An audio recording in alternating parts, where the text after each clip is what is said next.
Hola a todos, ¿cómo están? Muy buenas tardes. Muchas gracias por conectarse al webinar. Mi nombre es Rodrigo Delgado, soy asociado principal del área de proyectos de CAI. Me acompaña Carla de los Santos, socia del área de disputas de la firma.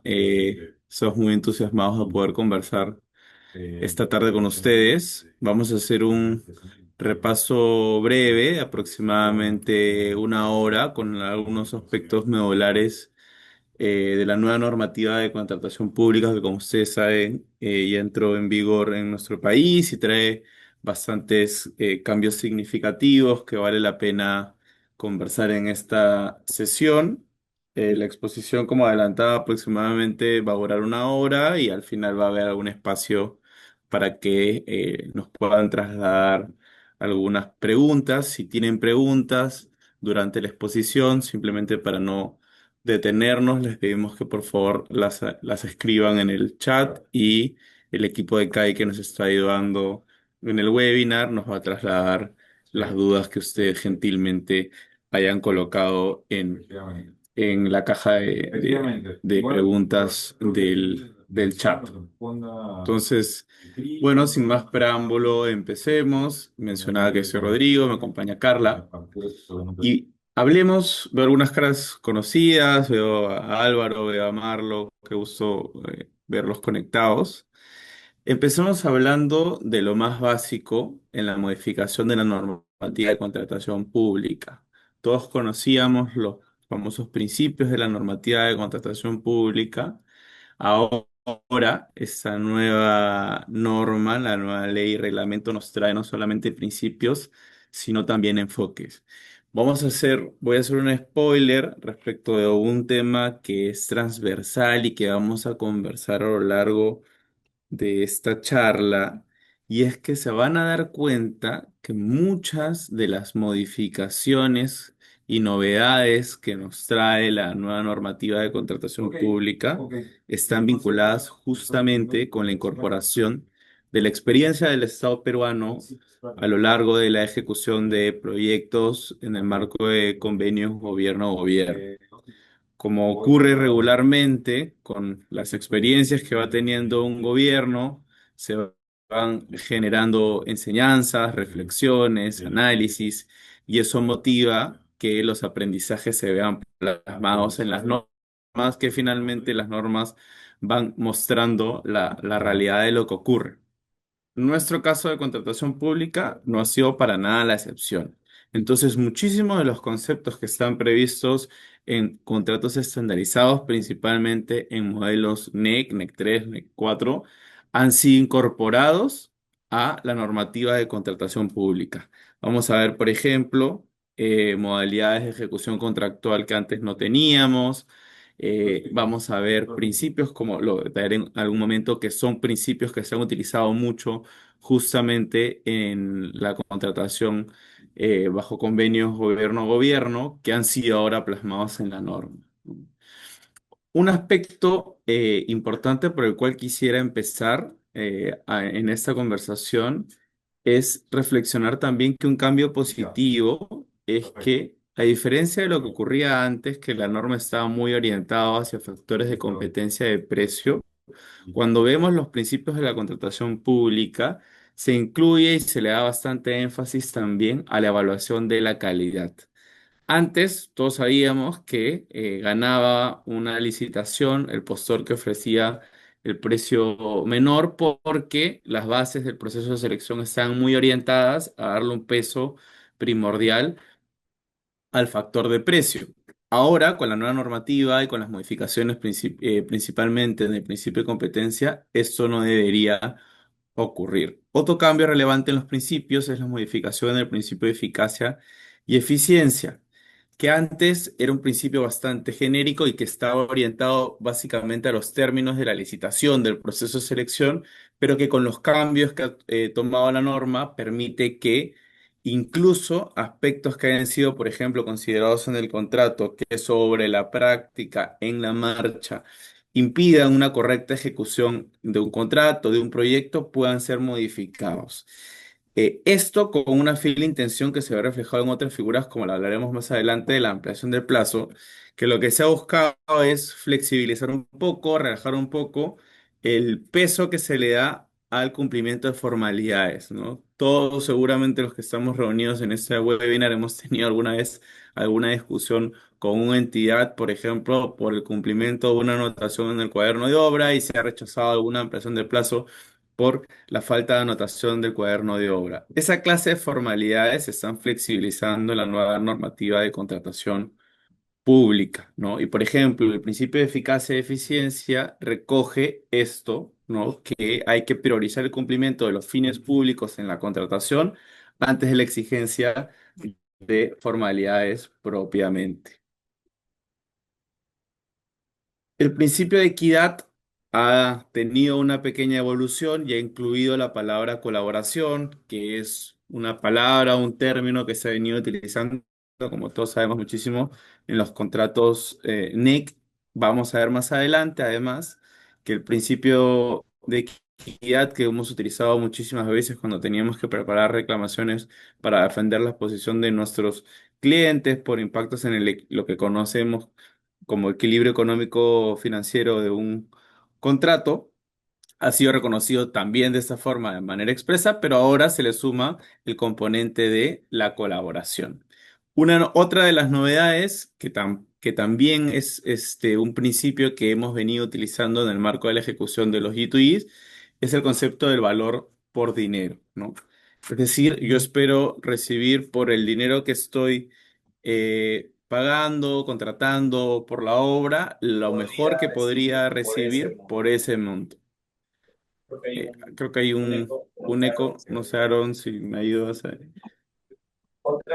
Otra de las modificaciones está vinculada con el principio de causalidad, que en este caso no se ha desarrollado del todo claro, no queda la duda si es que el principio de causalidad que está orientado más a un procedimiento sancionador está vinculado estrictamente con el actuar que pueda tener el funcionario público o permite, por ejemplo, a postores que se vean inmersos en el inicio de un procedimiento sancionador defender su posición por romper la causalidad de la imputación que se les genera. Ese es un aspecto que seguramente sobre la marcha iremos descubriendo. Es uno de los pocos principios que no quedó del todo claro.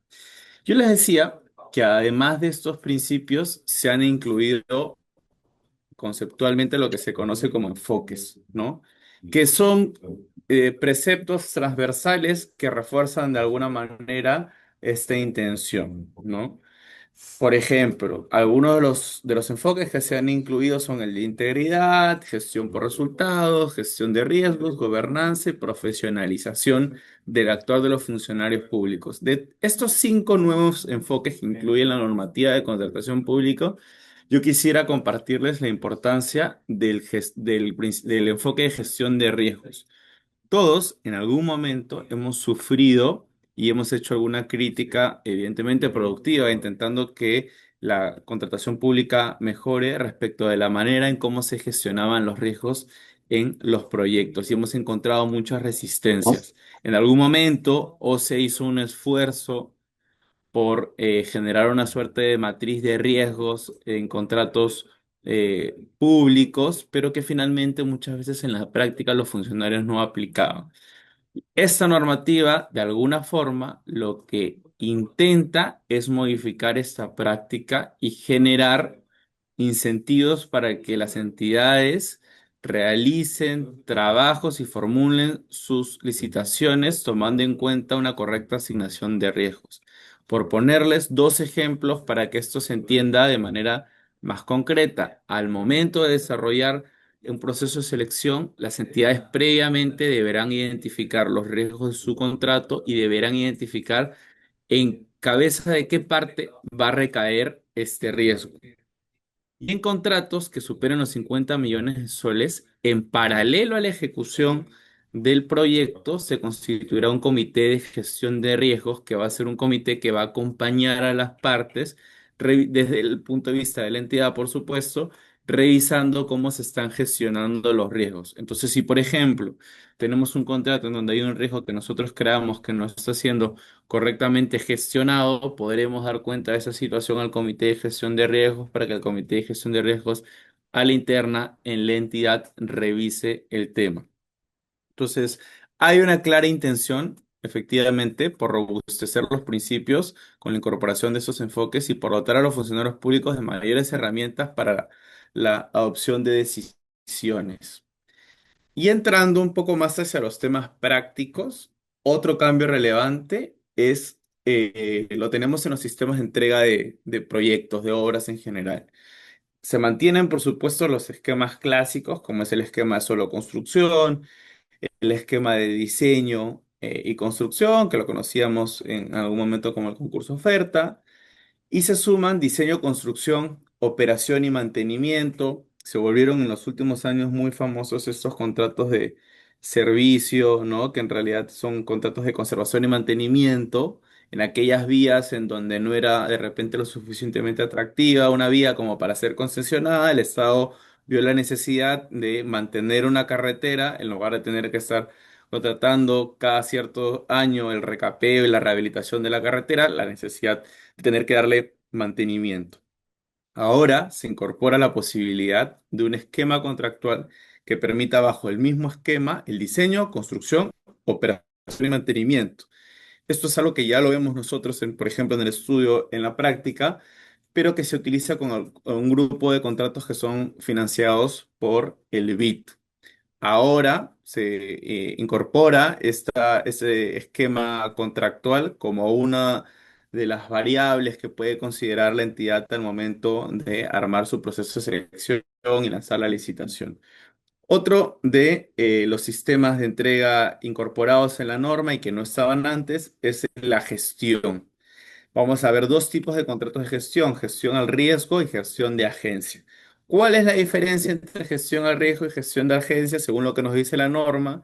La diferencia está en que en uno, el contratista que subcontrata el proyecto con diversos subcontratistas, si uno de estos subcontratistas incumple con la ejecución de sus trabajos, el contratista mantiene la responsabilidad de asumir él la subsanación del incumplimiento que ha tenido su subcontratista. En cambio, en el otro va a ser una suerte de recomendación de subcontratistas, pero el contratista no va a asumir ese riesgo del incumplimiento de sus subcontratistas. Por supuesto que habrá que ver cómo en la práctica esto va a funcionar, pero teóricamente se incluye también la posibilidad de un sistema de entrega de proyectos bajo un esquema de gestión, que se llama en gestión de riesgo y gestión de agencia.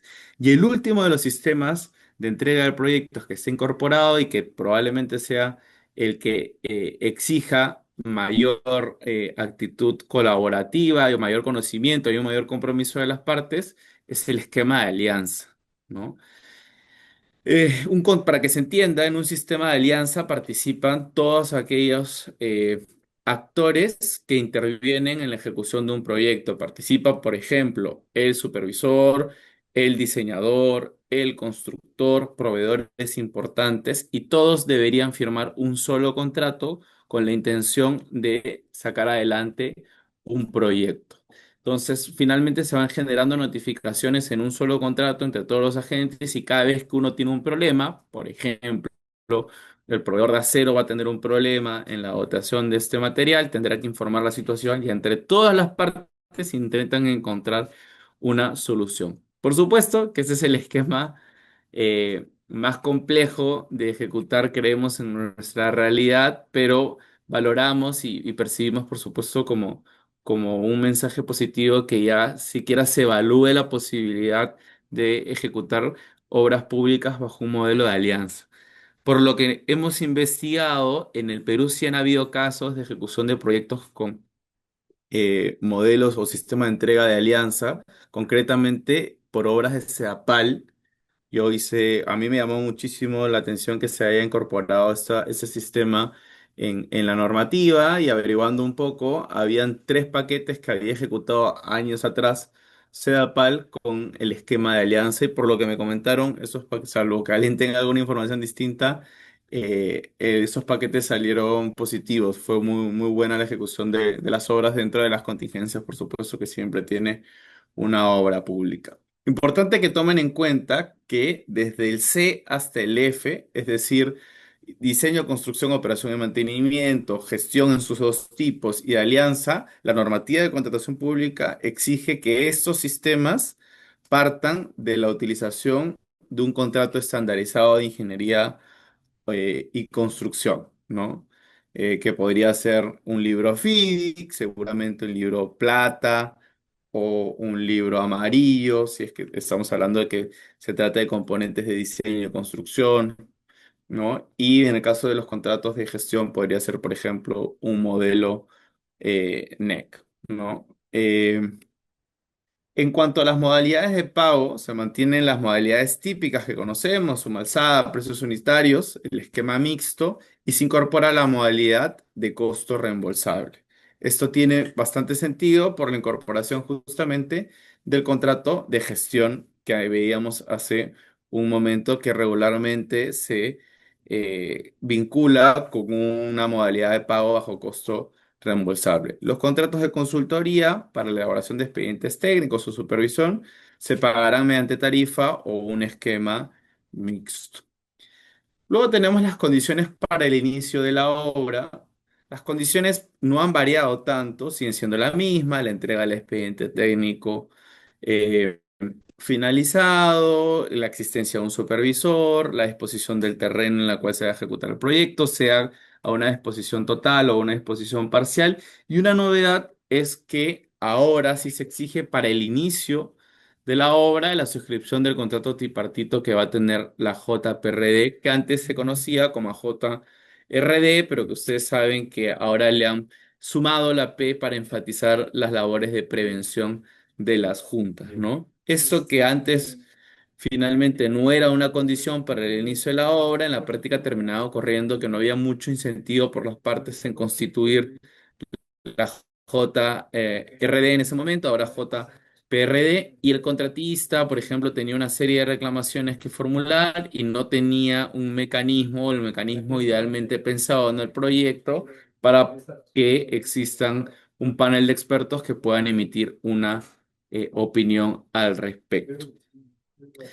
Hay otros conceptos, así como existen pues los conceptos que yo les mencionaba, de colaboración, de valor por dinero, también hay otros conceptos que vamos a ver que aparecen de manera transversal en diversos artículos de la normativa de contratación pública, como la implementación de la metodología Fast Track. Cuando yo hablaba hace un momento de los sistemas de entrega de obras, mencionaba que una de las opciones es diseño y construcción, que es una alternativa que conocemos, pero que también, por ejemplo, se permite que sea un sistema, una modalidad que se ejecute de manera fast track, es decir, que el contratista vaya avanzando entregables parciales del diseño y se vayan iniciando las obras vinculadas a los entregables que han sido previamente aprobados. También se establece la posibilidad de adelantar determinadas partidas antes del inicio formal del proyecto, cuando son partidas de demoliciones, y también se puede pactar la suspensión o la postergación del inicio de obra en aquellos casos en donde, por ejemplo, se alerten, se detecten errores en el expediente técnico, que suele ser en el Perú el principal problema para la ejecución de obras, ¿no? Lo que se busca ahora es que no existan tantas deficiencias en el expediente técnico y haya un momento inicial en el que las partes revisen el expediente técnico y tenga la entidad la oportunidad con el proyectista de corregir el expediente técnico antes de que formalmente se dé el inicio de ejecución de la obra. Esto es justamente lo que les comentaba, ¿no? En el sistema de solo construcción se le pide al contratista que realice un informe de revisión del expediente técnico a fin de que éste pueda advertir los diversos errores que puede tener el expediente. Naturalmente, esto no va a pasar en los esquemas en donde sea el contratista quien haga el diseño y que también haga la obra. Un tema muy interesante que vamos a verlo más adelante, lo retomaremos cuando hablemos de resolución de contrato, es que si estamos en un esquema de diseño y construcción, el presupuesto del proyecto puede incrementarse hasta un 50%. Si acabado el diseño, el constructor llega a la conclusión que el presupuesto del proyecto está por encima del original en un 60%, el contrato quedará resuelto de pleno derecho. En el caso de los adelantos, van a encontrar ustedes en la normativa de contratación pública el adelanto directo, el adelanto de materiales, que ahora se le ha sumado algunos elementos adicionales como insumos, equipamiento inmobiliario y el adelanto por avance. Los porcentajes simplemente para que los tengan claros, los adelantos directos y adelantos por avance están vinculados con el 10% del valor original y el adelanto por materiales puede ser hasta de un 20%. Si estamos ante un proyecto que sea diseño y construcción, el adelanto directo podrá ir hasta el 30%. Un aspecto positivo es que se permite, siempre que el contratista está por encima del 60% del avance del proyecto, que el contratista pueda pedir un segundo adelanto de avance, ¿no? Es decir, si el contratista tiene un correcto avance en la ejecución de la obra, puede inyectar liquidez, puede mejorar el financiamiento del proyecto solicitando un segundo adelanto de avance más adelante. Las garantías, y acá está, digamos, toma un rol bastante preponderante la figura del fideicomiso, que ya lo hemos tenido desde algunas normativas anteriores, pero que ahora tiene una participación más destacada, la posibilidad de que el contratista eh, cubre el fiel cumplimiento del proyecto a través de la emisión de una carta fianza, de un fideicomiso, de un contrato de seguro o para obras muy pequeñas, incluso en retenciones de pago, ¿no? Si su contrato tiene prestaciones accesorias, tienen que tener en cuenta que esas prestaciones accesorias también tendrán que estar garantizadas de manera paralela. Algo importante que vamos a ver seguramente más adelante en la fase de liquidación y que todos la debemos haber sufrido es la renovación de la carta de fianza de fiel cumplimiento hasta el consentimiento de la liquidación. ¿Qué pasaba? Los contratistas, y muchos tendrán experiencia en eso, presentaban reclamos, se generaba una discusión con la entidad e íbamos a un arbitraje de liquidación. Durante todo el tiempo que durara el arbitraje de liquidación, el contratista seguía obligado de renovar la carta fianza de fiel cumplimiento y seguramente luego iba a tener que iniciar o incluir en el último de sus arbitrajes el reclamo por los costos de renovación de la carta fianza de fiel cumplimiento. La normativa, en una decisión que nosotros consideramos es bastante sana, permite que se reduzca el monto a renovar en la carta fianza de fiel cumplimiento de cara a la liquidación, si es que la liquidación arroja un saldo positivo, ¿no? Si es que la liquidación arroja un saldo a favor del contratista. Igual también permite que luego de la recepción de la obra se pueda reducir incluso al 5% la garantía de fiel cumplimiento, siempre y cuando no existan penalidades por aplicar en contra del contratista. Adicionales y deductivos, aquí hay una de las modificaciones más representativas y que seguramente va a generar uno de los cambios culturales más fuertes en todos los que hemos participado de la normativa de contratación pública, ¿no? Yo tengo 14 años de experiencia en contratación pública y siempre he visto muchísima discusión en torno a la aprobación de prestaciones adicionales, más que nada por la participación de la Contraloría, ¿no? Todos sabíamos que cuando superábamos el 15% empezaban los problemas porque la Contraloría hacía demorar meses, experiencias de 6, 8, 9 meses de la Contraloría en aprobar prestaciones adicionales, proyectos que llegaban al límite por no tener los adicionales aprobados y luego se generaban ampliaciones de plazo por la demora, por el tiempo de espera en la aprobación de la prestación adicional y la ampliación del plazo vinculada a la ejecución propiamente del adicional. A partir de toda esa experiencia, después de muchísimos años en esa dinámica, el gobierno ha tomado la decisión de quitarle este rol protagónico a la Contraloría en las prestaciones adicionales, ¿no? Se han elevado también los porcentajes, ¿no? Ahora son el 25% del monto original para reducciones y también para prestaciones adicionales, el tope va a ser de 50%. En el caso de obras que estén en que hayan sido seleccionadas con el sistema de diseño y construcción, existe un porcentaje máximo de aprobación de adicionales escalonado. Y este es el único caso en donde sí participa en el último de los porcentajes la Contraloría General de la República. ¿No? Acá hay un porcentaje escalonado del 25%. Respecto al diseño, en obra 20%, 40% y 50%. Si es que estamos en el supuesto del 50% en un contrato de diseño y obra, para la aprobación de esa prestación adicional sí tendrá que intervenir la Contraloría. Situación que tiene sentido porque si finalmente es el mismo contratista quien ha elaborado el diseño y va a hacer la obra, se esperaría que se reduzca la posibilidad de que se generen prestaciones adicionales. Por eso se entiende que está incorporando en el último de los escalones máximo de aprobación de adicionales a la Contraloría General de la República. Las razones por las cuales se va a aprobar una prestación adicional siguen siendo básicamente las mismas: deficiencias en el expediente técnico o causas no atribuibles a las partes luego de la entrega del expediente técnico. Naturalmente, no se podrán generar adicionales de obra derivados de errores en la elaboración de expedientes técnicos en aquellos casos en donde haya sido el contratista quien elaboró el expediente técnico. Entonces, una conclusión relevante de esta parte es que ahora van a ser las entidades quienes van a tomar las decisiones presupuestales más importantes y la aprobación de adicionales, lo que nos podría llevar a pensar que debería haber menos demora en la aprobación de prestaciones adicionales al ya no dependerse de la Contraloría, que muchas veces, y una crítica, por supuesto siempre constructiva, es que quienes evalúan los adicionales en la Contraloría no tienen tanto conocimiento de lo que está ocurriendo exactamente en el proyecto, y por eso es que se aprueban parcialmente adicionales que luego físicamente no se pueden implementar, etcétera. Toda esta situación tendría que resolverse, vamos a ver cómo funciona en la práctica, habiendo liberado a la Contraloría de la participación de adicionales, salvo en el caso del porcentaje más alto para los esquemas de diseño y construcción.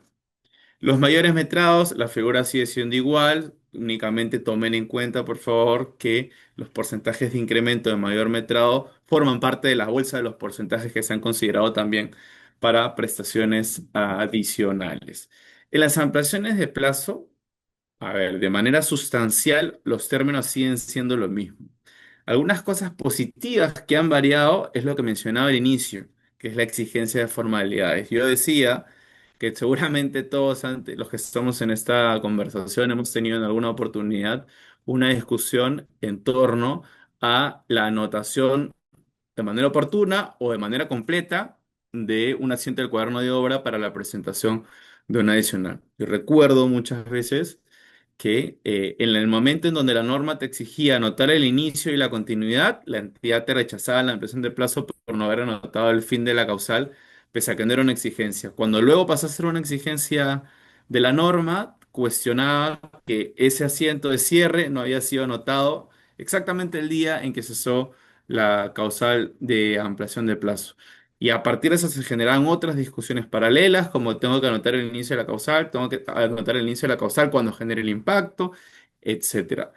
Las modificaciones de todo lo vinculado a ampliación de plazo, lo que busca es liberar a las partes de estas discusiones formales. Ya no es una consecuencia de pérdida de derecho el no haber anotado una anotación en el cuaderno de obra. Por supuesto que sí se pide y hay que cumplirlo, pero ya no tiene la misma consecuencia que tenía antes. La única consecuencia, el único incumplimiento formal que sí tiene una consecuencia severa es el no presentar la ampliación de plazo dentro del plazo previsto por la norma. Pero incluso en ese supuesto, la norma te plantea la posibilidad que si el contratista no va a poder cumplir con el plazo de presentación de la solicitud de ampliación de plazo, pueda solicitar días adicionales para presentar a la entidad esta solicitud, ¿no? Entonces, aún en esos casos, existe la posibilidad de que el contratista presente luego del plazo original su expediente. En cuanto a costos, se deja abierta la posibilidad de acreditar todos los conceptos que el contratista efectivamente pueda haber sufrido, lo que nos ayuda en la discusión del reconocimiento de no solamente gastos generales, sino también los posibles costos directos, como puede ser, por ejemplo, costos de stand-by. Todo lo que pueda acreditar el contratista que ha sufrido en el periodo de afectación de la ampliación del plazo tendría que formar parte del expediente solicitado a la entidad. Luego, adentrándonos un poco en algunas de las modificaciones contractuales, ya hemos visto las adicionales, reducciones, ampliación de plazo, y se incluyen dos figuras que algunas ya han estado previstas previamente y un cajón desastre al final, que es hechos sobrevinientes no imputables a las partes que permitan a las partes una modificación del contrato y otros contemplados en el reglamento o en los contratos estandarizados, que es este cajón desastre, ¿no? Entonces yo me pongo a pensar en el caso en que se conforme una fórmula polinómica para el reajuste del precio del contrato y sobre la marcha hay una situación extemporánea, externa, ajena a las partes, como una guerra que dispare el precio de manera inusual de alguno de los componentes de los materiales que van a ser utilizados para la ejecución del proyecto y que no se esté viendo reflejado el reajuste correspondiente en la fórmula polinómica, porque la fórmula polinómica partía de algunas premisas ordinarias, ¿no? Entonces, esa situación ahora podría ser valorada para generar una modificación al contrato y, por ejemplo, reformular la fórmula polinómica en el ejemplo que les doy a partir del literal D que se incluye en la nueva disposición de la normativa de contratación pública, ¿no? Y el último, el cajón desastre, es otra figura que pueda generar la modificación del contrato o que esté prevista en el contrato estandarizado. Y eso tiene sentido porque al promoverse el uso de contratos estandarizados, puntualmente FIDIC y NEC, recuerden que ya salió una directiva que detalla cuáles van a ser los modelos contractuales de estos dos familias de contratos que se van a poder utilizar en la contratación pública. Como se va a promover en la utilización de estos modelos contractuales, la norma no puede estar restringida estrictamente a estas figuras porque podría dejar fuera alguna de las figuras de estos familia de contratos y generar contradicciones. Por eso es que incluyen la posibilidad de modificar el contrato por alguna razón que esté en estos modelos estandarizados.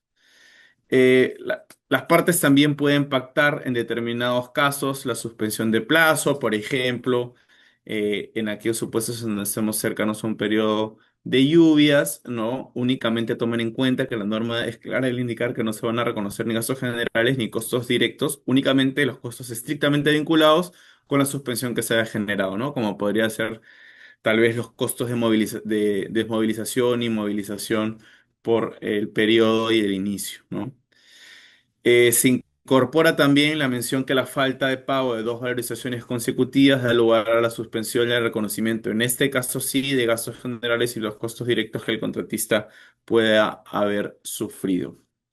En cuanto a la figura de la intervención económica, esta figura puede ser generada de oficio o a solicitud de parte. Vemos el mismo concepto cuando el contratista cae por debajo del 80 por ciento, ¿no? de avance, pero es importante tener en cuenta lo que mencionaba de que no necesariamente ahora va a tener el contratista que caer en el 80%, y eso es algo que tiene que tomarse con pinzas y sí es riesgoso. Si la entidad observa que el contratista no está teniendo un correcto desempeño como para afrontar la obra independientemente y lo sustenta en razones técnicas y económicas y no está por debajo del 80%, puede incluso promover una intervención del proyecto.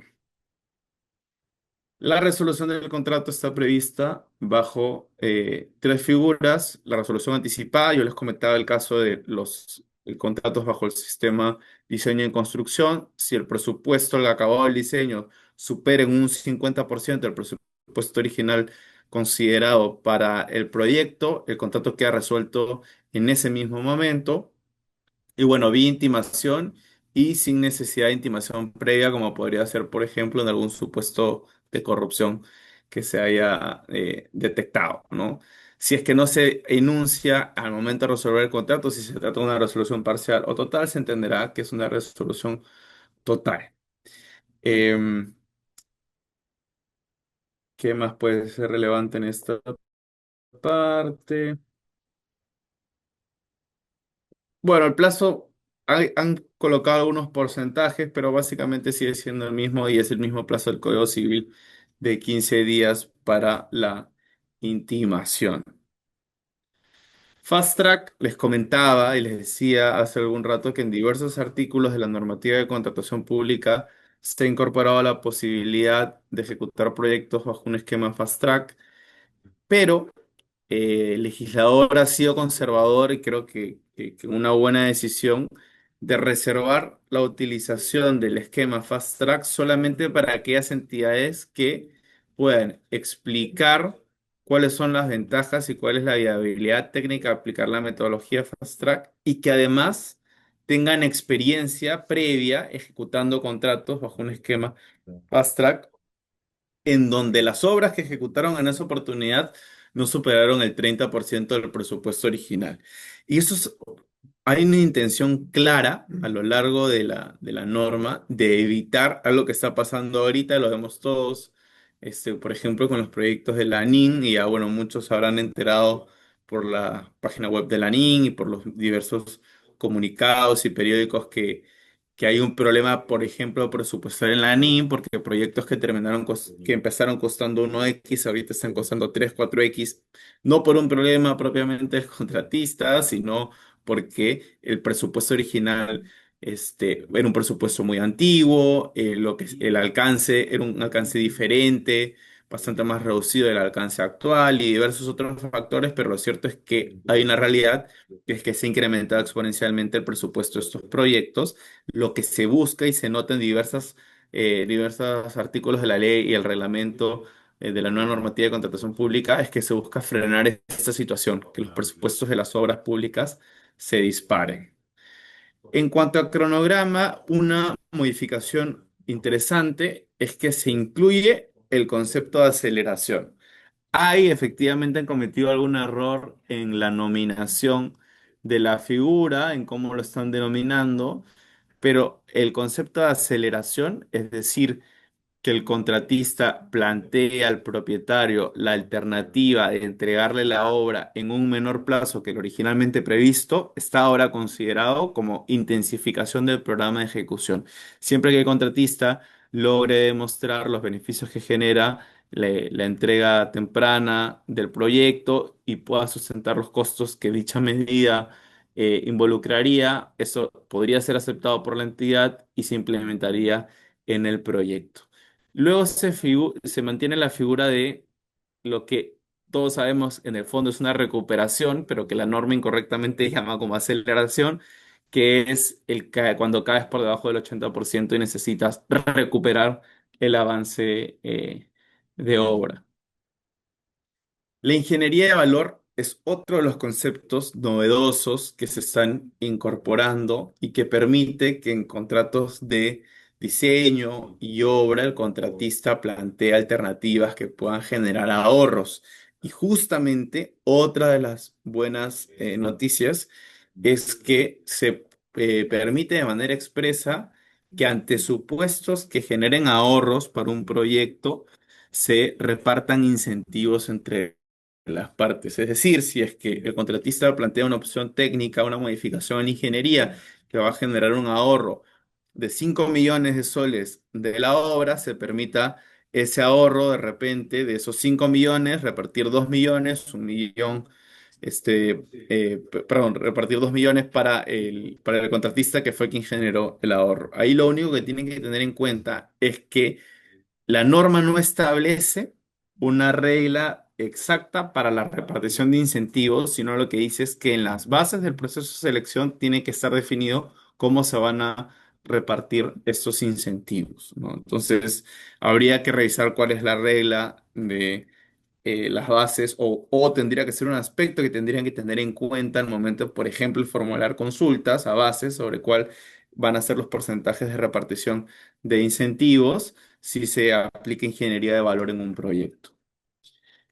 Ahí están algunos de los ejemplos de los sistemas que están previstos en incentivos de la norma, la gestión de riesgos, lo que les hablaba hace un momento, las entidades van a tener que desarrollar matrices para identificar riesgos identificar quiénes son los responsables de cada riesgo y hacer un análisis cualitativo y cuantitativo. Esta información va a ser compartida a los postores como parte de la licitación. Y en aquellos proyectos que superan los 50 millones va a haber un comité especializado en la gestión de riesgos.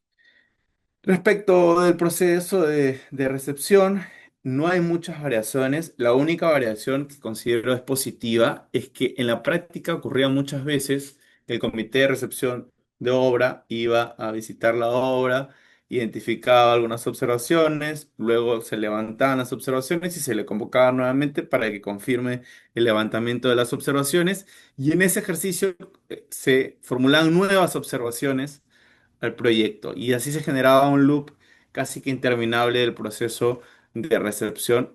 Esto se evita y la norma te dice expresamente que ya no debería pasar y que si existen otras observaciones que no fueron formuladas en una ocasión original, van a formar parte de la gestión de los vicios ocultos del proyecto, pero ya no del proceso de recepción, lo que es positivo porque nos permitiría pasar a la liquidación y por ende reducir la carta fianza de fiel cumplimiento, por poner un ejemplo.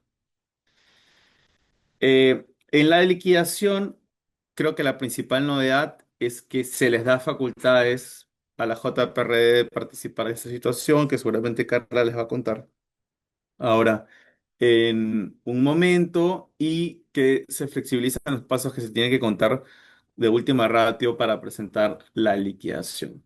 Los plazos de vicios ocultos son los que están previstos en la norma.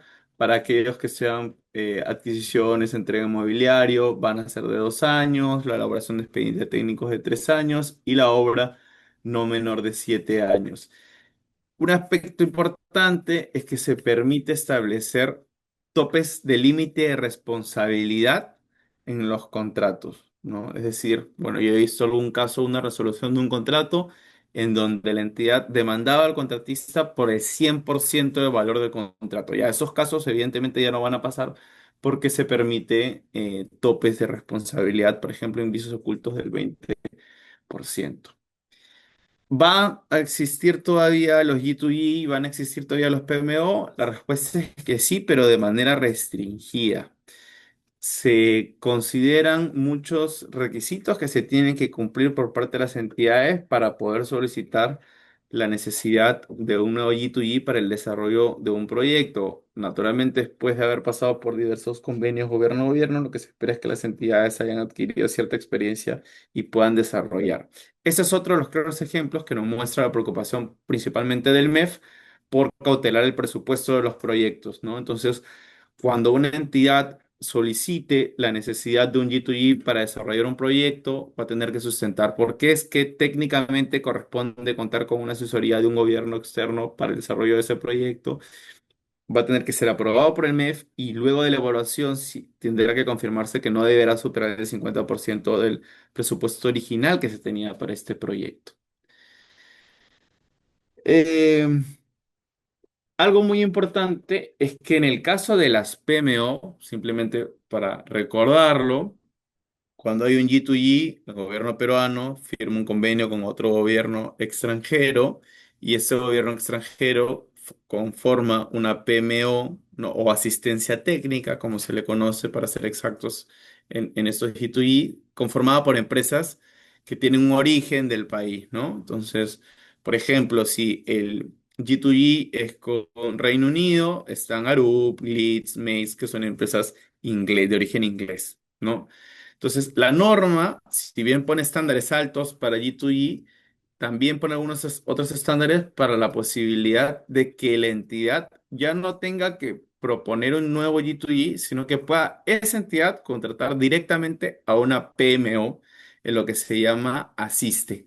Evidentemente lo restringe a proyectos con presupuestos altos, una cartera de proyectos o programas que, por ejemplo, sumen 1.000 millones de soles, podrán recurrir a una PMO extranjera para que le dé asistencia desde el proceso de elaboración, de contratación, ejecución y cierre de sus contratos. Los contratos estandarizados, bueno. lo mencionaba, salió una directiva que ya incorpora cuáles son los contratos estandarizados, como la norma lanza, y eso es algo que todavía no se ha desarrollado, diversas herramientas que se tienen que tener en cuenta al momento de seleccionar contratos estandarizados y al momento también de identificar cuál es el esquema que se va a adoptar para un determinado contrato. Entonces también, por ejemplo, menciona la posibilidad de utilizar Lean Construction, BDC y otros términos similares. Y con esto le doy paso a Carla para que Carla les explique las modificaciones en cuanto al ámbito de solución de controversias, concretamente el procedimiento sancionador, la JPRD y el arbitraje. Gracias, Rodrigo. ¿Cómo están? Buenas tardes. A ver, vamos por a ver los cambios que se han dado en primer lugar en el procedimiento sancionador. Ya como muchos de ustedes saben, la normativa de contrataciones tiene un listado de infracciones. Ya este listado han habido algunos cambios en las infracciones. Correcto. Respecto a la infracción referida a desistirse o retirar injustificadamente la oferta, ahora esta debe ser de manera reiterada para que configure una infracción, ¿correcto? Es decir, te sancionan una vez y a la segunda, ¿no? Es que, no, o al menos inician un procedimiento sancionador. Te advierten que hay este desistimiento o retiro injustificado de la oferta, ¿no? Pero en esta oportunidad no te sancionan. A la siguiente sí estarían siendo sancionados, ¿no? También respecto a la infracción, refería a elaborar el expediente técnico de obras con deficiencias o información equivocada, ¿no? Esta es una infracción que se mantiene, pero ahora se ha precisado que se va a considerar como infracción aun cuando se haya otorgado la conformidad respectiva. ¿No? Muchas veces uno de los argumentos habituales cuando surge este evento es que se tiene la conformidad por parte de la entidad, ¿no? Del expediente. Ya eso no va a poder ser utilizado, ¿no? Porque aun cuando se cuente con esta conformidad, no puede ser pasible de sanción, siempre que esto haya generado un retraso en la ejecución de la obra. Este segundo es parte del requisito, ¿no? También hay que tomarlo con pinzas, porque evidentemente cuando un proyectista hace un diseño, luego este diseño pasa al ejecutor de obra, ¿no? Y a veces ya el proyectista no forma parte de este proyecto, ¿no? Y no puede él tener el control y o manejar la información de lo que sucede en este contrato, ¿no? Y evidentemente si bien pueden haber retrasos en la ejecución de la obra en torno a esta deficiencia en el expediente técnico, se puede dar en el caso de que se efectúe la consulta a la entidad y la entidad demore en elevar la consulta al proyectista y eso no es imputable a este, ¿no? Entonces tenemos esos temas que hay que analizarlos con pinzas. Luego también se establece una nueva infracción, ¿no? Y esta está referida a no absolver oportunamente las consultas formuladas por la entidad respecto del expediente técnico durante la ejecución contractual de obra y nuevamente se dice que cuando esto ocasione el retraso en la ejecución, ¿no? Nuevamente estamos ante la misma disyuntiva. ¿Quién decide este retraso? ¿No? El proyectista efectivamente tiene control sobre ello, de repente hay concurrencia de responsabilidades, ¿no? Son puntos que van a saltar ante esta nueva infracción. Luego, respecto a las sanciones, ¿no? La inhabilitación definitiva, temporal y multas, han habido algunos cambios que merecen la pena comentar. Respecto a las multas, antes era del 5 al 15% de la oferta económica o del contrato, ¿no? Ahora no puede ser menor al 30 ni mayor al 10% del monto de la oferta económica, ¿no? O del contrato. Antes, lo que sucedía también, y esto es un cambio bastante interesante, hay que tener mucho cuidado con ello, es que cuando se aplicaba una multa, a la par se aplicaba una medida cautelar, donde se indicaba que si no se cumplía con pagar la multa en el plazo de 7 días, ese plazo ahora ha cambiado, ahora el plazo es de 10, ¿no? Pero en ese momento era de 7, al día 8 te suspendían en el derecho de participar en un procedimiento de selección. ¿no? En tanto no se pagara la multa. O sea, era una inhabilitación temporal, ¿no? Llegaba el día 8, no se pagaba, te inhabilitaban temporalmente y eso era como, se podía tomar un respiro quizás para el contratista para regularizar el pago en los siguientes días, ¿no? En lo que ha cambiado, y es por eso es importante tenerlo en consideración, se ha eliminado ya esta medida, ¿no? Y la OS ahora puede iniciar acciones de cobranza coactiva, ¿no? Si al día 10 no pagas, no, al día 10 vence, al 11 se verifica la falta de pago, puedes voltear y encontrar en tus cuentas, ¿no? Un embargo, porque la OS ha iniciado esta cobranza coactiva, ¿no? Vemos que tiene ahora este fin de recopilar recaudatorio, ¿no? De recopilar dinero.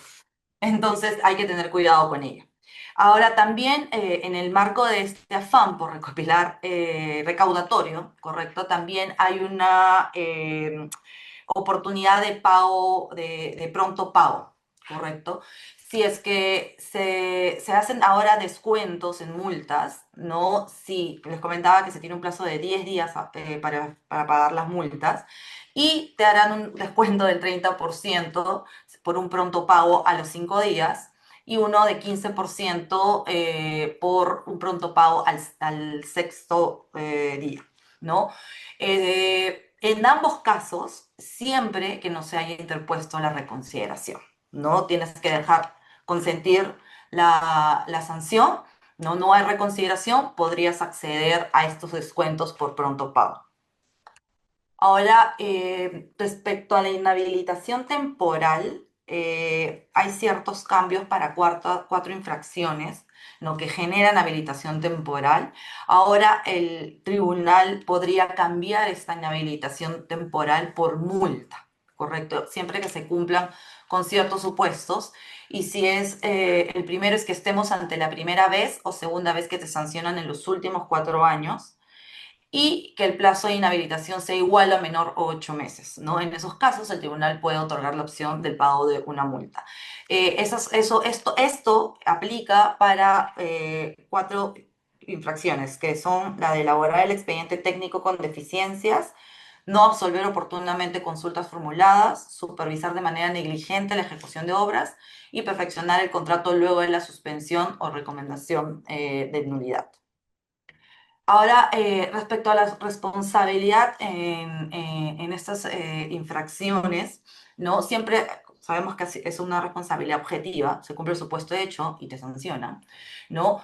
Pero ahora se permite o se admite la posibilidad de justificar, pero esto va a servir para graduar la sanción, ¿correcto? Y vamos a ese punto de la gradualidad de las sanciones, ¿no? Siempre se han tenido estos criterios para graduar las sanciones, pero ahora se están modificando, uno de los criterios está siendo modificado y se está agregando, se está estableciendo uno adicional, ¿no? Siempre se ha podido graduar la sanción, la sanción cuando el ministerio reconoce la infracción, ¿correcto? Sin embargo, antes el reconocimiento de esta infracción debía realizarse antes de que la infracción sea detectada.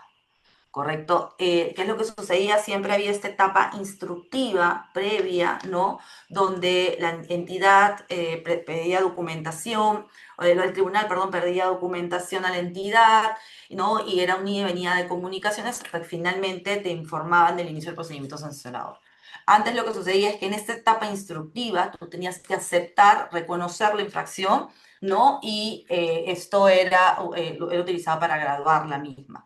Ahora, ¿no? Se puede hacer luego de iniciado el procedimiento administrativo sancionador, ¿no? Que es lo más razonable, ¿no? El nuevo punto que se ha considerado es que para la graduación de las sanciones, ¿no? Es de tener alguna multa impaga, ¿no? Si se tiene alguna multa impaga, esto puede servir también para graduar la sanción a más, ¿correcto? Ahora, respecto a la infracción referida a presentar información inexacta, falsa o adulterada, la graduación es no menor a 24 meses ni mayor a 60 días, ¿no? Ahora puede ser menor a 24 meses, correcto, esto es nuevo, ¿no? Graduamos la sanción, pero se tienen que cumplir con ciertos requisitos. ¿Ya? El primer requisito es que se demuestre que esta información fue entregada por un tercero distinto al contratista, ¿no? Muchas veces en estos casos se presenta información de terceros, ¿no? Para acreditar especialidad, ¿correcto? Y a veces, lamentablemente, esta información de terceros no está equivocada, está inexacta, ¿correcto? Y la presentamos ante un proceso, ¿no? Entonces, podemos lograr graduar la sanción si se muestra, ¿no? Que primero la información fue entregada por este tercero, ¿no? Pero adicionalmente, la norma ahora indica que también el administrado deberá acreditar el inicio, y esto es muy, muy delicado también, el inicio de una acción penal, ¿no? Donde se identifique al autor, a quien me entregó a ese tercero, contra ese tercero, quien entregó la información inexacta, adulterada, ¿no? Entonces, vemos cómo se puede graduar, pero tenemos que iniciar esta acción penal para identificar al autor, ¿no? de esta información inexacta o adulterada. Y también otro requisito es que evidentemente se tiene que demostrar que se actuó con diligencia para constatar la veracidad de la documentación, ¿no? Que se hicieron las diligencias, las verificaciones mínimas indispensables para verificar o constatar la veracidad de la documentación, ¿no? Esto hay que tomarlos con pinzas, ya sea que estemos desde el lado del contratista o desde el lado de los profesionales, ¿no? Que un día podemos estar en un proyecto, un día en otro, donde presentamos información y quizás por un error en la documentación de tipeo o de lo que fuese, no podemos estar inmersos en esta infracción, ¿correcto? Y claro, como el tercero que presentó esta información por este error también se puede ver perjudicado porque el contratista para defenderse no de esta sanción, para graduar en realidad esta sanción, va a tener que acreditar el inicio de esta acción penal contra esa tercera. Entonces hay que tener mucho cuidado también con los profesionales, los profesionales que suelen presentar sus documentos para la certificación de experiencia, ¿ya? Ahora, respecto a la prescripción, eso antes era de 3 años, ahora se ha indicado que es de 4 años de cometidas las supuestas infracciones, ¿correcto? El procedimiento, les comentaba, claro, que siempre hemos tenido esta parte, esa fase instructiva donde se recopilaba la información y luego propiamente la fase sancionadora. Ahora se establece claramente estas dos etapas, fase instructiva de 3 a 5 meses y la sancionadora de 60 días hábiles, ¿correcto? La primera es la que evalúa esta infracción y la segunda ya es donde se impone, ¿no? Y les comentaba que antes teníamos que reconocer, no nos teníamos que declarar culpables cuando recién se estaba evaluando la infracción, ¿correcto? Ahora tenemos la oportunidad de, hasta el momento de que se impute esa sanción y que se inicia todo el procedimiento sancionador, ¿no? Ahora, también se ha indicado que ahora este procedimiento administrativo sancionador no puede exceder el plazo de 9 meses contados desde el día siguiente de la notificación del inicio al administrado y que podría ser ampliado de manera excepcional por 3 meses más, no debiendo justificar, no por qué esta ampliación de plazo. Hay algo muy chiquito en la reconsideración, un cambio. Antes era un plazo de 5 días, ¿no? Ahora se tiene un plazo mayor de 15 días y se debe presentar una garantía de un OIT, ¿no? Y esta garantía debe mantener una vigencia de 60 días calendarios y antes era de 30. Ya, siguiente, por favor. Ahora vamos a la Junta de Prevención de Resolución de Disputas y los cambios que han surgido en torno a ello. Justo antes Rodrigo les comentaba que la denominación ha cambiado, ¿no? Porque se quiere resaltar la prevención, ¿no? De la Junta de Resolución de Disputas, ahora es JPRD, por eso el cambio, ¿correcto? Los cambios principales es que ahora se puede considerar una junta de prevención de resolución de disputas para contratos de suministro, ¿ya? Pero no es obligatorio, es algo facultativo y facultativo para contratos que superen los 10 millones de soles, ¿ya? La JPRD será obligatoria si es igual o superior a 10 millones de soles. Antes era obligatorio por encima de los 10 millones, ¿no? Hemos visto cómo ahora ha bajado esto. La elección del centro que administrará la JPRD, ahí también hay cambios bastante importantes, ¿ya? Porque ahora lo que va a suceder es que en las bases del procedimiento de selección, la entidad es la que debe proponer de 2 a 5 centros de administración de JPRD, que evidentemente tienen que encontrarse con inscripción vigente en la REGAJO. Ya este registro se está implementando, ¿no? Luego, al remitir los documentos para la suscripción del contrato, el contratista deberá seleccionar de ese listado propuesto por la entidad, ¿no? Al centro. Una vez establecido el centro, ¿no? Las partes tramitarán el contrato tripartito y el centro de administración, y esto es lo novedoso, será quien designará a todos los miembros de la JPRD, ¿ya? Ahí de solo, eso daría para todos una charla especial, ¿no? Ya se emitió la directiva 02 del 2025, que es la directiva para la Junta de Prevención y Resolución de Disputas, ¿no? Ahí se han hecho algunas precisiones respecto de este procedimiento, ¿no? Lo que se ha indicado es que el contratista puede presentar un listado de profesionales ante la entidad, ¿no? La entidad también contratante puede presentar un listado y el centro podría, correcto, escoger dentro de estas listas que las partes proponen. Pero la misma directiva establece que no va el centro a estar obligado a elegir necesariamente los profesionales incluidos en ella. ¿Correcto? Ahí se tendrá que evaluar, ya en el caso en concreto, un tema de estrategia, no ver si es conveniente proponer, no proponer o esperar que el centro designe a los miembros de la JRD de su listado sin ninguna lista previa por parte de las partes. ¿Correcto?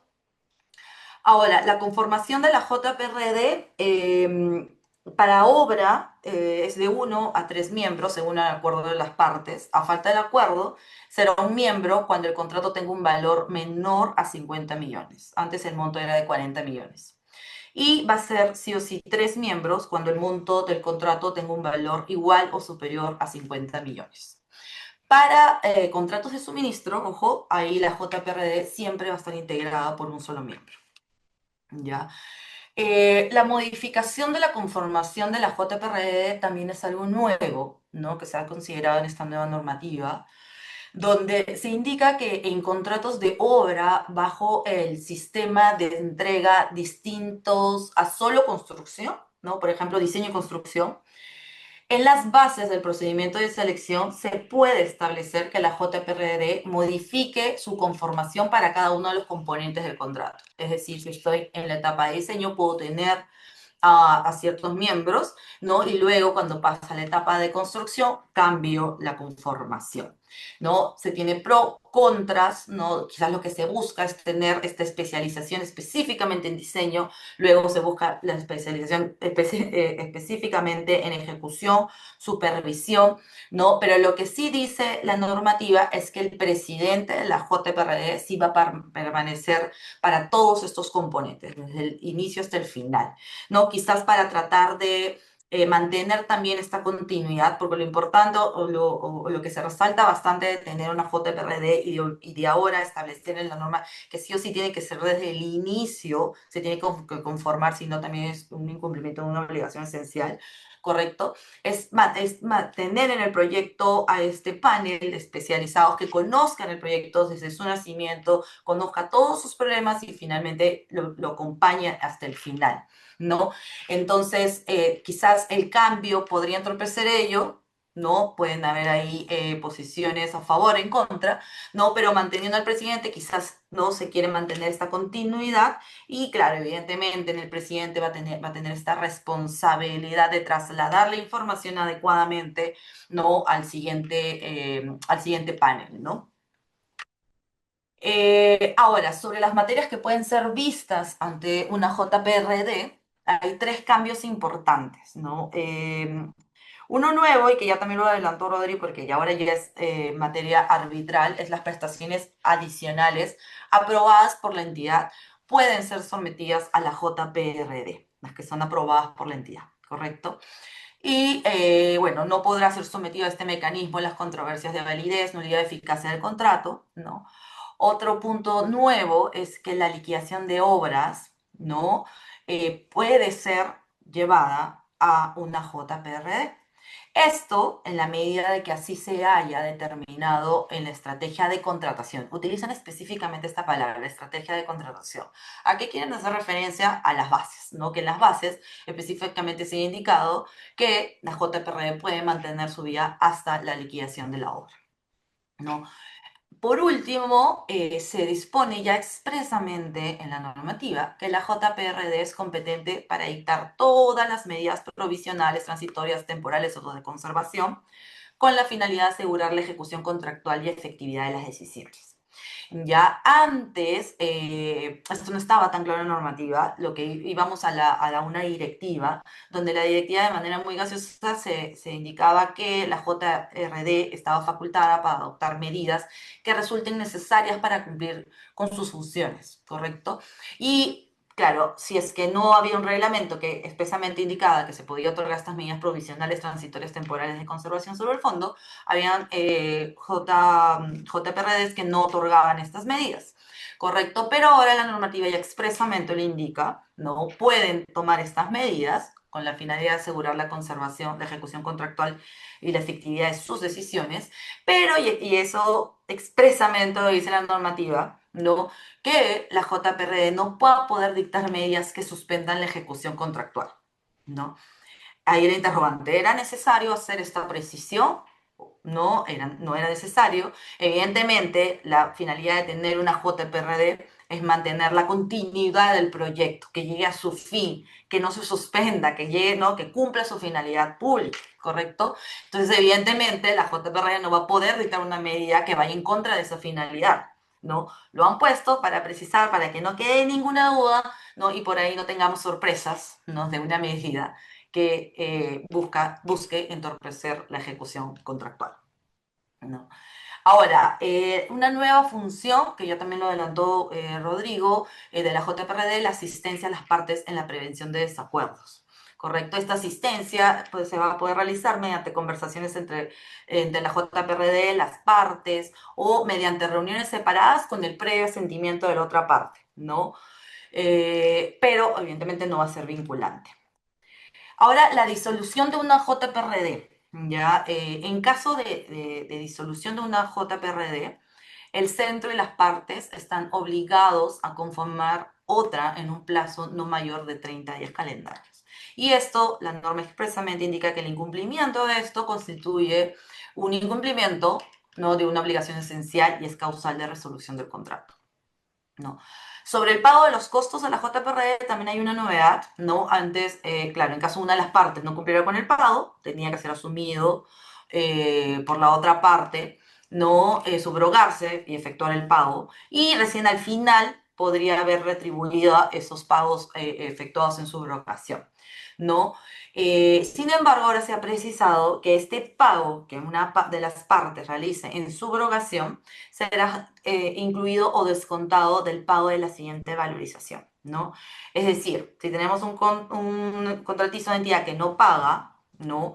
La entidad, por ejemplo, el contratista no paga y la entidad paga en subrogación, le puede descontar ese pago de la valorización respectiva, ¿no? Y evidentemente, si la entidad no paga y el contratista paga en subrogación, el contratista va a incluir este monto como parte de su valorización siguiente, ¿ya? Bueno, también como va a haber bastante control de estos centros de JPRD, así como ya hace muchos años se viene buscando el control de las instituciones arbitrales, ahora también se va a buscar el control, ¿no? Y fiscalización de los centros que administran JPRD y por eso van a estar sometidos a procedimientos sancionadores, ¿no? Eh, Vayamos ahora a arbitraje. A ver, siguiente, por favor. Ya. A ver, en arbitraje, bueno, ya también lo hemos adelantado, el tema de la arbitrabilidad de prestaciones adicionales aprobadas por la entidad que sí van a poder ser sometidas a arbitraje, ¿no? Esperemos que que con esta precisión que hace la norma, ¿no? Que es la decisión de la entidad que sí puede ser sometido a arbitraje, ¿no? También cuando lleguen estos temas de anulaciones ante el Poder Judicial lo tengo un poquito más claro, porque lamentablemente el Poder Judicial en la práctica no anula o viene anulando laudos cuando tienen algún tipo de vinculación con prestaciones adicionales. ¿No? Eso también puede ser materia de una conversación distinta, ¿no? Pero lamentablemente tenemos acá dos salas comerciales, ¿no? Una sala comercial sí tiene muy claro cuál es el supuesto de inarbitrabilidad y otra sala comercial lamentablemente hace un cajón desastre y cree que cualquier controversia que tenga relación con un adicional es materia no arbitrable, cuando la norma es bien explícita al indicar que son las decisiones de la entidad, ¿correcto? Entonces, esperemos que, bueno, que esto sirva o ayude a las salas comerciales a poder identificar los reales supuestos de inarbitrabilidad en materia de contratación pública. Un punto interesante, ¿no? Es que ahora se hace referencia a que las partes pueden acordar someter sus controversias a arbitraje internacional, ¿no? Solo cuando un contratista sea extranjero, no domiciliado, ¿no? Y cuando el monto del contrato supere los 20.000 UIT, que es aproximadamente 107 millones de soles. ¿No? En este caso, evidentemente, si es un arbitraje internacional, ¿no? Por los supuestos, porque nos encontramos bajo estos supuestos, se podrá acudir a centros de arbitraje internacionales sin necesidad, evidentemente, de que se encuentren inscritos en nuestro registro nacional, ¿no? No nos imaginaríamos a la CCI buscando entrar al registro nacional del regajo. Las entidades contratantes para este supuesto tienen que efectuar un análisis jurídico, económico, que sustente su necesidad y conveniencia, el cual debe ser aprobado por la autoridad de la gestión administrativa, ¿no? Esto para poder acudir a estos centros de arbitraje internacional. Ahora, respecto al arbitraje ad hoc institucional, muchos de ustedes saben cómo ha ido mutando esto. Primero se promovía mucho el arbitraje ad hoc, luego surgieron algunas deficiencias en las administraciones de estos arbitrajes. La norma promovió el arbitraje institucional, no, ahora se promueve sí o sí el arbitraje institucional. Solo va a ser el arbitraje ad hoc en casos en los que el monto de las controversias no supere las 10 UIT, que es 53.000 soles, ¿no? Y en todo lo demás tiene que ser un arbitraje institucional, ¿correcto? Y evidentemente este centro, como les adelante, tiene que estar inscrito en el regajo. Sobre la designación de la institución arbitral también hay un cambio nuevo, ¿no? Que tenemos que tener presente. Y es que ahora, nuevamente, la lista de instituciones arbitrales tiene que ser propuesta por la entidad en las bases, ¿no? Ante eso, el ganador de la buena pro va a tener que elegir la institución al momento de enviar los documentos firmados para la firma del contrato, ¿no? Y si no se elige, ¿no? Te tratas de poner de acuerdo sobre la institución arbitral, no de una lista, sino hay un acuerdo. A falta de acuerdo, lamentablemente, la institución arbitral es elegida por la entidad, ¿correcto? Entonces tenemos que estar detrás de ello. Ahora, si posteriormente surge la controversia, ¿no? Y la institución designada en el contrato no tiene una inscripción vigente en el regajo, ¿no? Porque de repente, no sé, ha suspendido, o sea, nosotros ya habíamos elegido, teníamos un acuerdo, pero posteriormente surge la controversia y no tiene la inscripción vigente, porque puede haber sido sancionada quizás, ¿no? Lo que establece la norma es que se podría iniciar el arbitraje ante cualquier institución arbitral que efectivamente tenga esta inscripción vigente en el regajo. ¿Ya? Respecto al laudo, eh, se ha indicado que ahora, bueno, esto ya ha estado en la normativa, siempre ha estado, que el laudo, sus integraciones, exclusiones, interpretaciones, ¿no? Deben ser publicadas en el sistema, ¿no? Ahora se indica que debe ser notificado a las partes a través de Pladicop, en donde deben registrarse correctamente dichas decisiones dentro de un plazo de los 10 días a su emisión por parte del árbitro o del presidente del tribunal arbitral. ¿No? Está generando mucha discusión esta palabra, es notificado a las partes a través de Pledicop, porque ustedes saben que ahora que los laudos no se notifican, la institución arbitral lo notifica vía correo electrónico, ¿no? A los correos de las partes, ¿no? En conocimiento de todos. ¿No? Pero ahora, al indicar que tiene que ser notificado a través de Pladicop, correcto, está generando esta incertidumbre, ¿no? De que qué pasa con nuestras notificaciones por correo, ¿no? Que son las más eficientes. Muchas veces sabemos que los árbitros o los presidentes del tribunal arbitral, el árbitro único presidente del tribunal arbitral, quienes normalmente tienen que colgar este laudo en las plataformas, a veces tienen serios problemas de colgar estos laudos en las plataformas porque estas a veces suelen caerse, ¿no? No aceptan por el peso del documento, ¿no? Y esto podría generar problemas en que efectivamente se notifique el laudo dentro del plazo establecido y recordemos que si no se emite la decisión, evidentemente se notifica, puede ser causal de anulación, ¿correcto? Ahora también hay un tema bastante delicado, correcto, que también se ha dispuesto que en casos de indicios de comisión de delitos, se puede impugnar el laudo arbitral, ¿no? Y en este caso, esa decisión de objetar el laudo arbitral parte de la Contraloría General de la República. ¿Cómo van a hacer este análisis? Bueno, veremos en la práctica, ¿correcto? Le están dando participación, es la pregunta, ¿no? Le están dando participación a la Contraloría General de la República para que active anulaciones de laudos cuando ellos consideren que hay un indicio de comisión de delitos. ¿Cómo es este indicio de comisión? Nosotros sabemos que la Contraloría, no luego que ha pasado el proyecto, ya se ejecutó, incluso a veces hay laudos emitidos y la Contraloría viene y empieza a revisar, empieza a levantar muertos y quiere buscar culpables de a veces por qué las entidades pierden en algunos casos los arbitrajes, ¿no?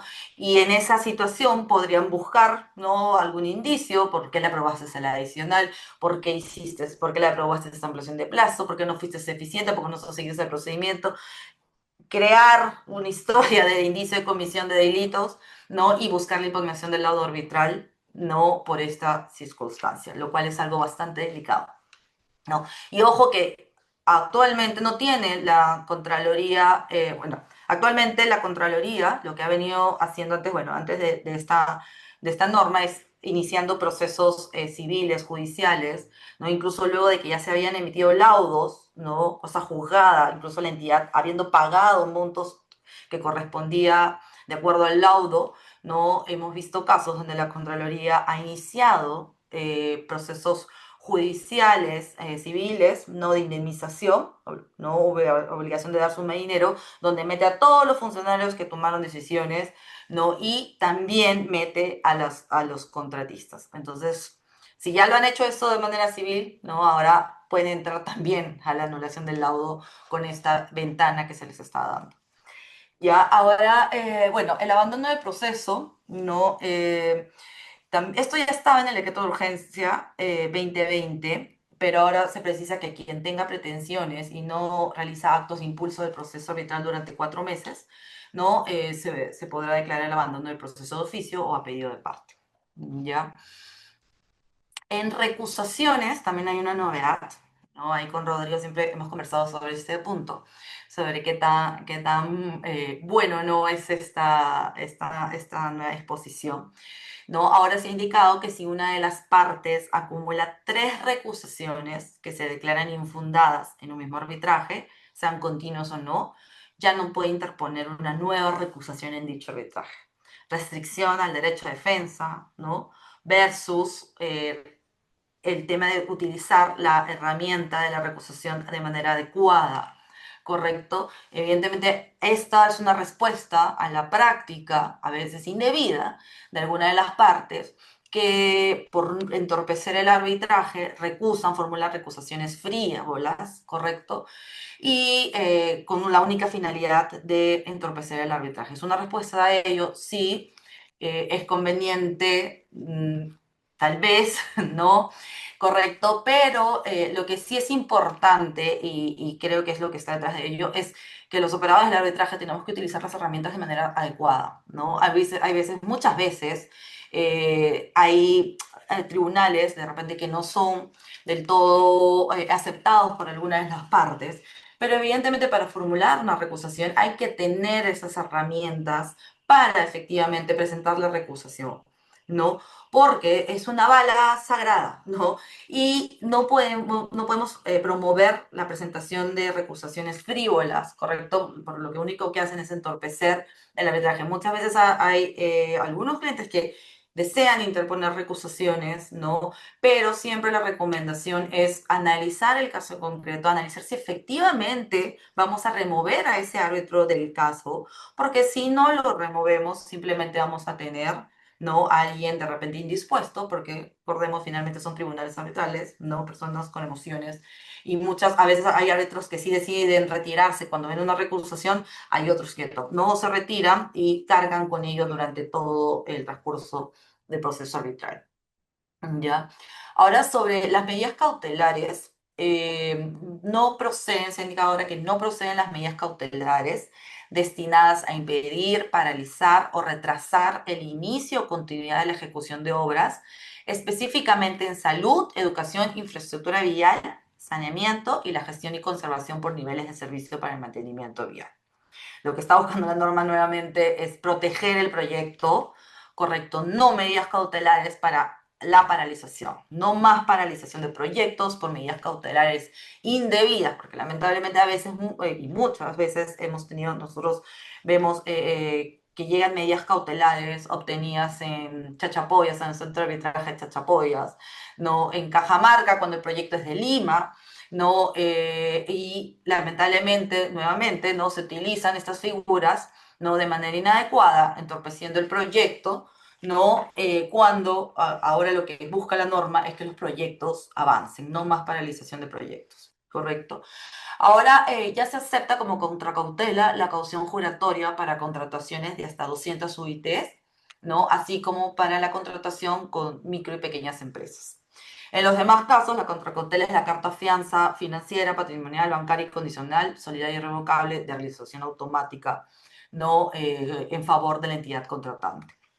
Ahora, también se ha precisado que el juez o el tribunal que reciba una solicitud cautelar va a tener que verificar el cumplimiento de los requisitos exigidos al momento de recibir la contracautela.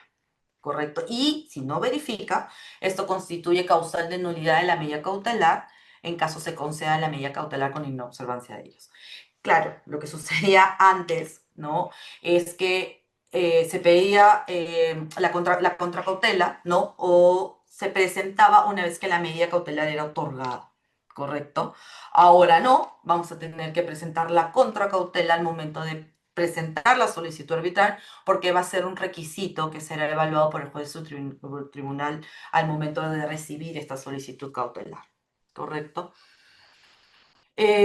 Ahora también medidas cautelares que se refieren a pretensiones relativas a validez, resolución, eficacia, ¿no? El valor de la contracautela debe reflejar estos potenciales daños, pero no debe ser menor a la garantía de fiel cumplimiento. No, esto ya estaba antes, pero se ha precisado ahora que solo si la controversia se refiere a una pretensión cuantificable, ¿no? Y el monto en disputa es menor que la garantía de fiel cumplimiento, el valor de la contracautela es equivalente al monto de la pretensión referida en la solicitud cautelar, ¿no? Un poco más de razonabilidad, ¿no? Eh, la competencia territorial, ¿no? Es competente el juez del lugar señalado por la entidad como su domicilio en el contrato, ¿no? Esta competencia también va a poder ser declarada de oficio por el juez, ¿no? Y su inobservancia también es causal de nulidad. Que es lo que está detrás nuevamente, cuidar, ¿no? Que de esta obtención de medidas cautelares en lugares, ¿no? Donde no corresponde por competencia.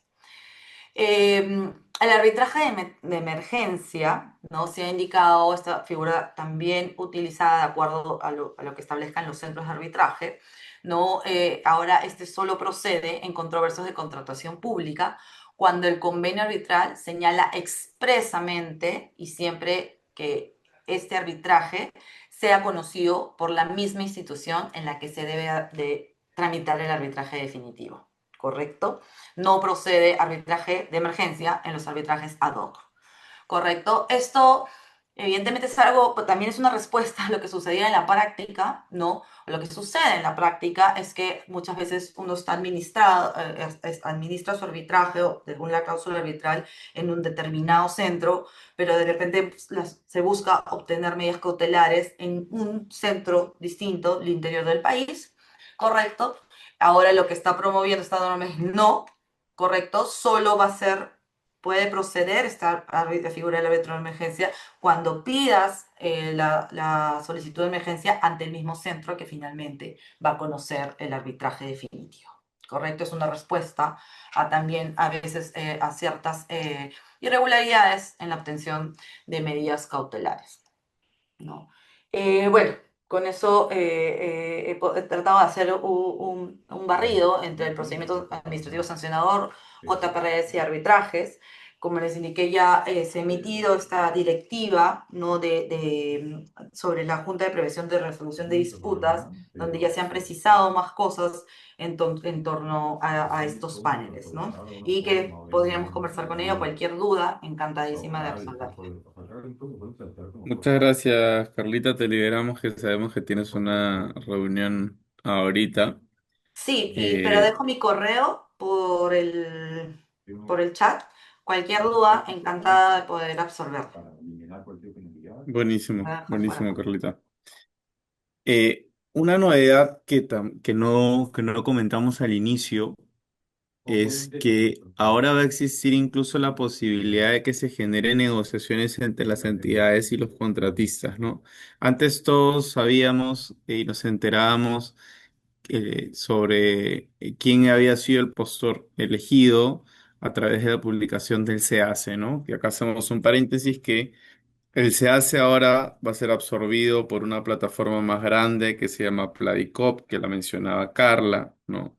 Y esta plataforma lo que busca es reunir no solo la información relativa a los procesos de selección, sino también a decisiones de las JPRDs, decisiones de los tribunales arbitrales y en aquellos casos en donde existan ofertas de los contratistas con condiciones muy similares, con la misma calificación, se les va a permitir al contratista que esté en el primer lugar mejorar su oferta. Si es que este no accede a mejorarla, va a poder el segundo en la lista tener la opción de hacerlo y todas estas negociaciones en el marco de la adjudicación van a verse plasmadas en actas que van a estar colgadas también en el Playcop. Esa es una novedad interesante. Yo simplemente quisiera cerrar esta conversación